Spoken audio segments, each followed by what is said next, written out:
So good morning. I am Alan Kaji Bandayanan. So I will be doing the vital signs, which is needed for patients to determine the status of the patient. So first is we're gonna check the doctor's chart for us to determine the doctor's order. After that is we will gonna wash our hands to deter the spread of microorganisms, and after that is we will gonna prepare all the necessary equipments needed for the meter demonstration. So which is thermometer, sphygmomanometer. Sorry. After that is we'll have our cotton, our tissue, cotton, and our stethoscope. So first and foremost, after preparing all the necessary equipments, we're gonna ask the patient to determine if he or she is the right patient to do the procedure.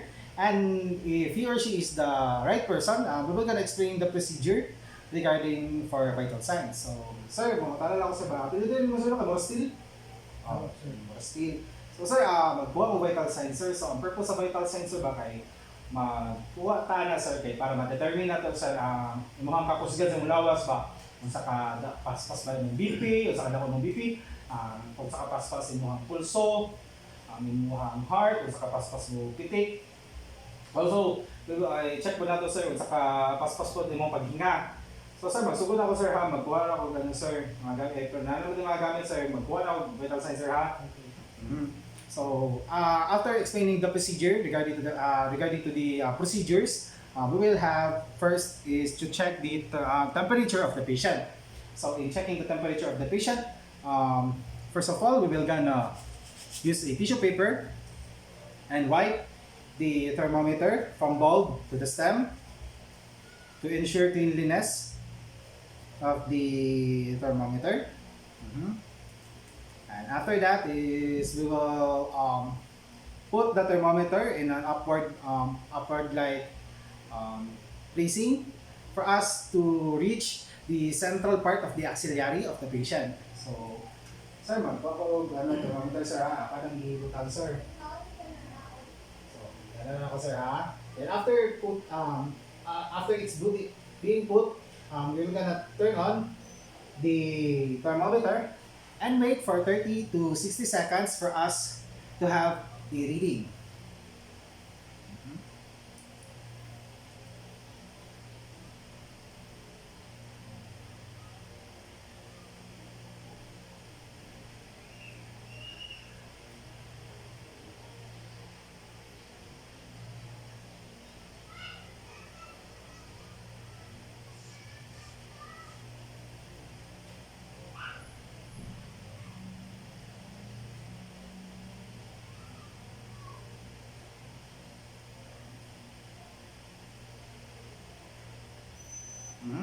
So the thermometer has already beeped and has a reading of 36.9.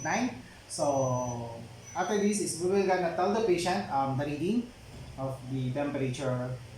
So sir, imuhang temperature, sir, baka 36.9, which is normal lang. So wala kay kalintura, wala tanan. So okay lang din, sir. Kahit sa rin mong wala kay kalintura. So after that is we will gonna get another tissue paper and clean the thermometer, this time from this stem down to the bulb. Then after that is going to discard the tissue paper and get a cotton balls with a alcohol.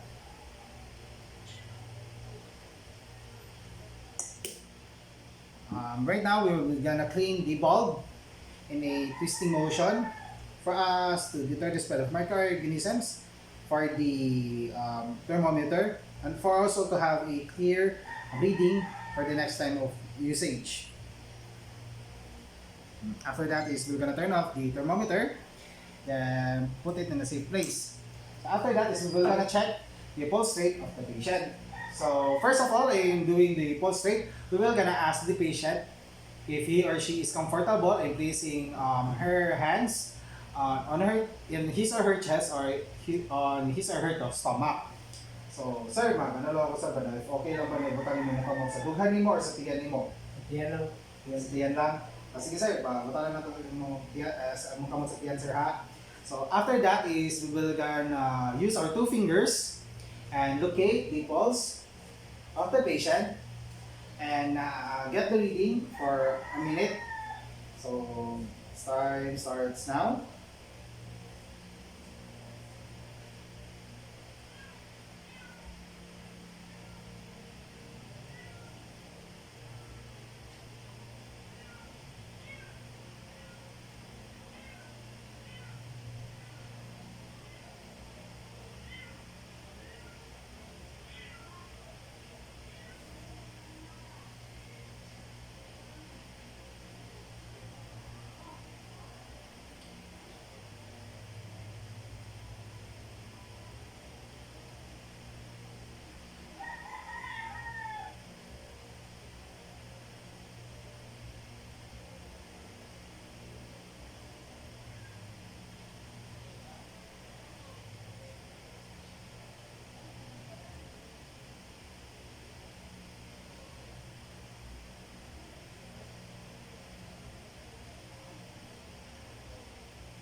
So after getting the patient's pulse rate for 1 minute, we will also be checking the patient's respiratory rate by noticing the upward motion of his chest. So time starts now.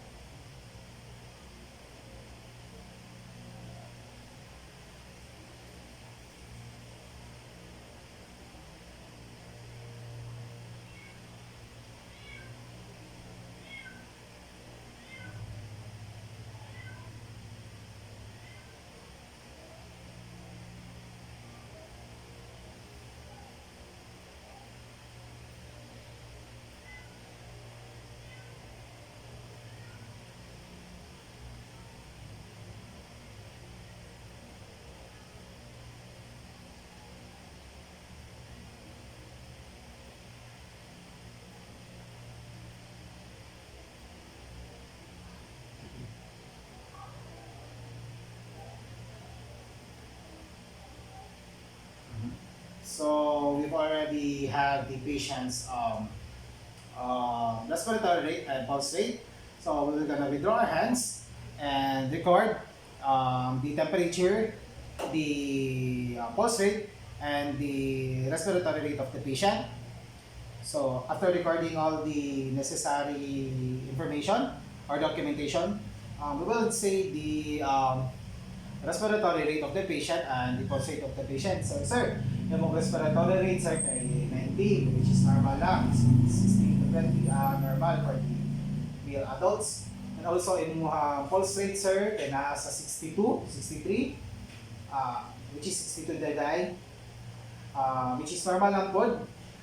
So after that is we will getting the blood pressure of the patient. So we will be getting our sphygmo manometer.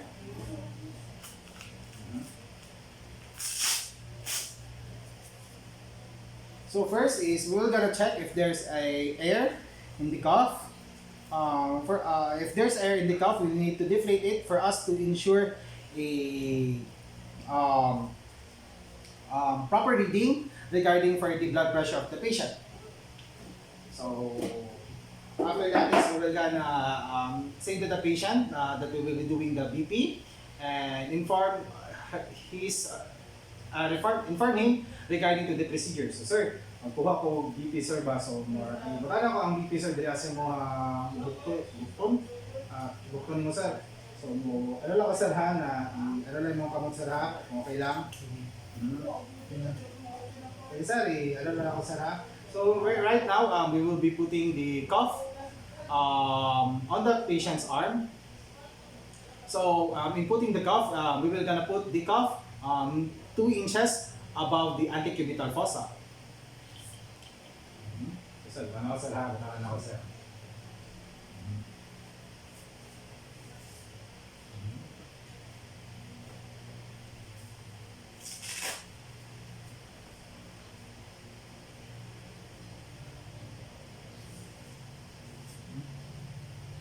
After putting the cuff, we will gonna insert two fingers between the cuff and to the patient's skin to see if it's really tight or it's nag-fitted well or it's loose. So sir, ano ko ang BP sir ha? Sir ha? Sa ibot ani ano sir? Dili sa taas para makita na ako.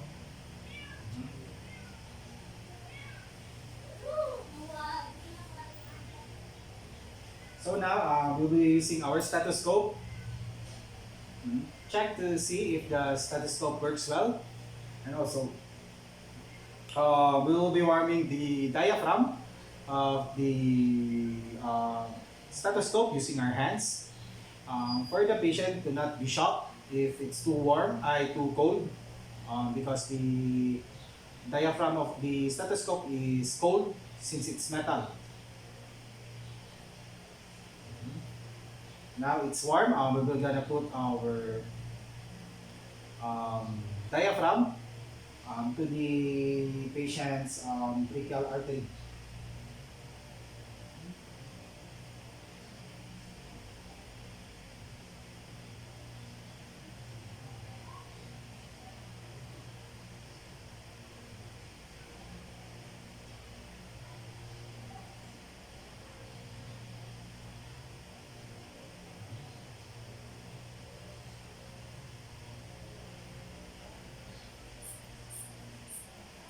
So now we'll be inflating the cuff.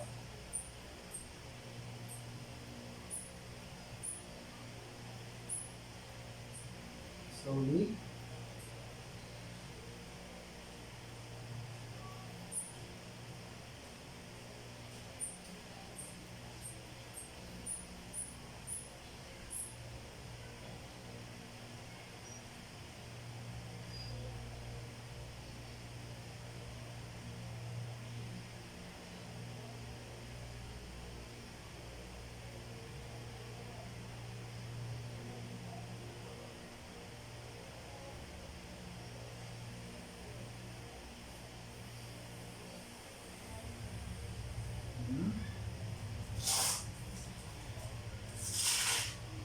So we're gonna remove the cuff to the patient's arm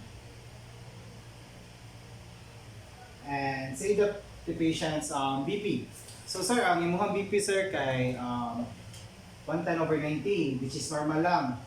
So normal rate man sir sa adult male is 110/90 up to 130/100, which is ano na sir, normal na.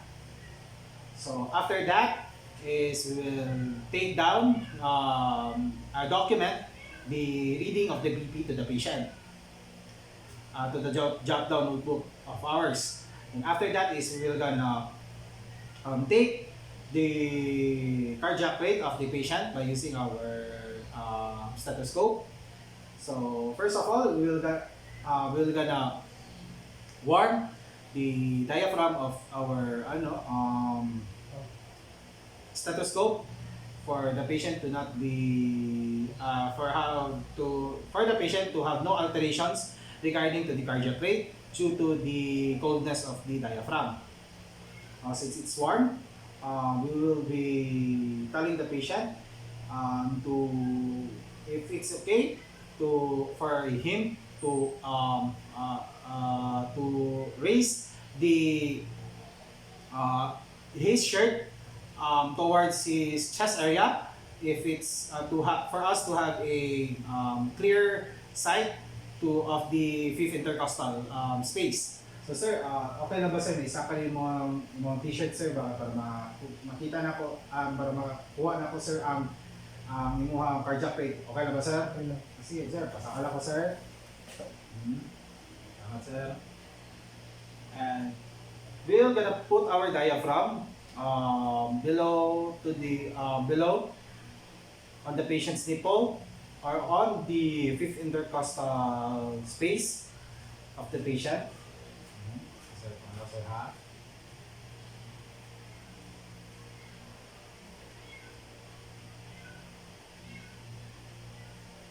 And we will gonna record it down for 1 minute.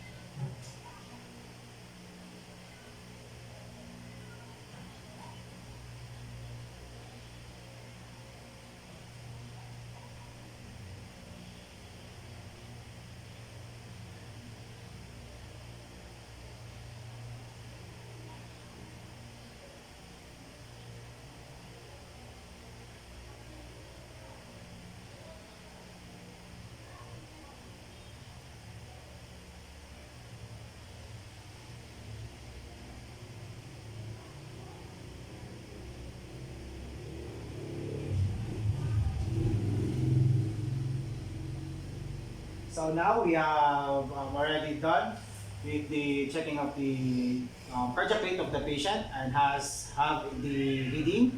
So we will gonna put it on our jot down notebook and tell the patient of his or her cardiac reading. So sir, ang imong cardiac reading sir kay nasa 68 beats per minute, which is normal lang po sir kay normal cardiac rate for an adult is 60 to 100. So after that is we'll tell the patient, we will thank the patient in participating on doing the procedure. So sir, magpasalamat ako sir kay ano na dyan sir, maging vital sign sir. Salamat sir sa mong participation sir. O ginaano lang po na ako sir na maayo ng taka sir o kana ano na ka sa hospital.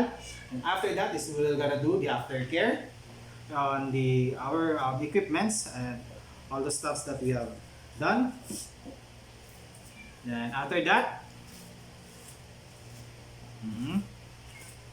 we are gonna leave the patient's room and that's it.